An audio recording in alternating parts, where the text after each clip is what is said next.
ओम। आप सभी को सादर प्रणाम। सभी का हमारे इस वैदिक संध्या के मंत्रोच्चारण के शुद्धिकरण की 19वीं कक्षा में हार्दिक स्वागत है। हमने पिछली कक्षा में उपस्थान मंत्रों का प्रकरण पूरा किया था। उपस्थान मंत्रों के प्रकरण के तुरंत बाद गायत्री मंत्र होता है।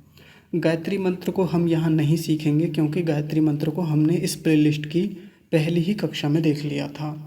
तो जिसको देखना है वो प्रथम कक्षा में जाके गायत्री मंत्र का शुद्ध उच्चारण देख सकते हैं।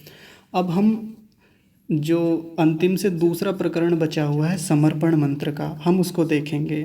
तो सबसे पहले इसका शीर्षक क्या है उसको देखते हैं। अथ। सबसे पहला शब्द है अथ। अथ नहीं कहेंगे, अथ कहेंगे। ये हम पहले देख चुके हैं। और आगे है समर्पणम। समर्पणम आसान है समर्पणम। आइए मंत्र पर चलते हैं, देखते हैं। हे ईश्वर।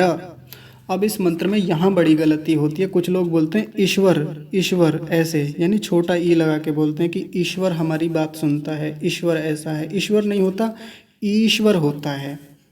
और यहाँ चूंकि हम संस्कृत में मंत्र को समझ रहे हैं तो रेफ पूरा है, यानी र जो है वो पूरा है। तो क्या बोलेंगे? ईश्वर। कुछ लोग बोलते हैं ईश्वर, ईश्वर नहीं ईश्वर। र जो है पूरा है, अगर ये आधा होता तब बोलते ईश्वर, अभी बोलेंगे ईश्वर।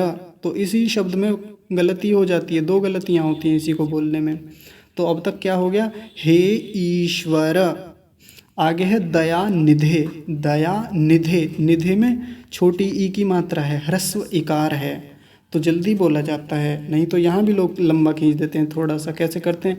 दया निधे, निधे, निधे नहीं निधे, दया निधे।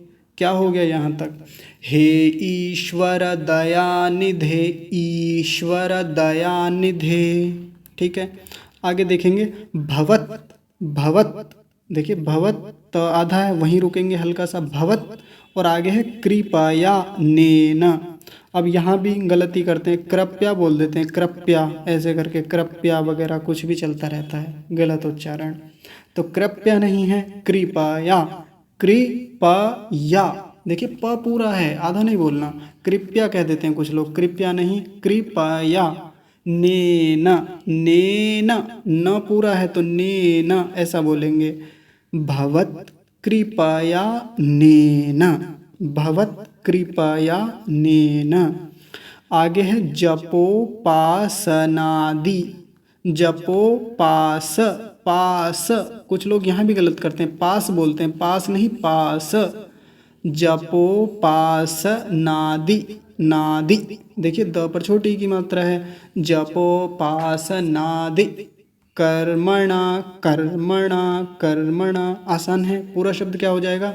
जपोपासनादि कर्मणा। आगे है धर्मार्थ। धर्मार्थ नहीं, धर्मार्थ, थ पूरा है। धर्मार्थ काम, धर्मार्थ काम, काम नहीं काम। और आगे है मोक्षाणाम। मोक्षाणाम ध्यान रखेंगे ये इस वाले अक्षर का। इसको कुछ लोग बोलते हैं मोक्षाणाम, छ बोल देते हैं, छाता वाला छ। तो मोक्षाणाम नहीं, मोक्षाणाम। धर्मार्थ काम मोक्षाणाम सद्यः। अब यहाँ गलती होती है, इसको बोल देते हैं सद्यः, सद्यः गलत है, ध्य नहीं सद्यः, द होता है बीच में। ऐसे भी हम इसको लिख सकते हैं सद्यः, ये भी ठीक है। तो सद्यः, सद्यः।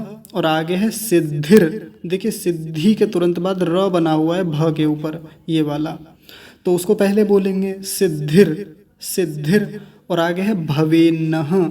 ये बड़ा अजीब सा दिख रहा होगा कि ये लिखा हुआ है भवेत्रः, भवेत्रः नहीं है, भवेन्नः।